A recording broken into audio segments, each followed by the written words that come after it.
दाइ एउटा दामी बाँसुलीको धुन बजाइदिनु न, यहाँ साथीहरूले हेर्ने हुनुहुन्छ। एउटा दामी बजाएर सुनाइदिनु त ल साथीहरूलाई। ए हुन्छ। सबैजनालाई नमस्कार तथा जय मसी। मलाई परमेश्वरले यो वरदान दिनुभएको छ कि वंशी बजाउनको निम्ति तपाईँहरूको बिचमा म वंशी बजाउँदैछु। यदि राम्रो लाग्यो भने लाइक सेयर कमेन्ट गरिदिनु होला, यदि लागेन भने नगर्नु होला। यो सुझाव पनि दिन चाहन्छु।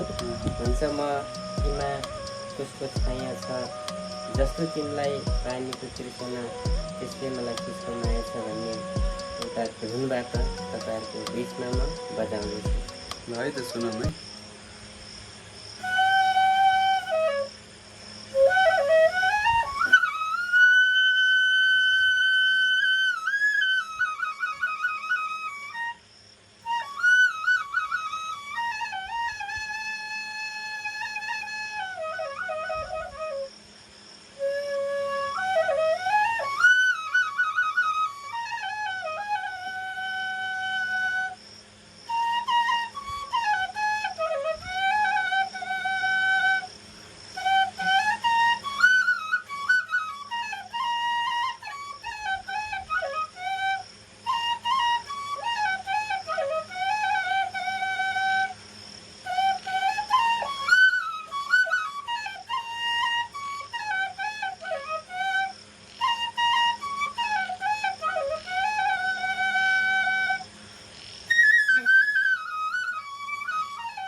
हुन्छ, जयमसी।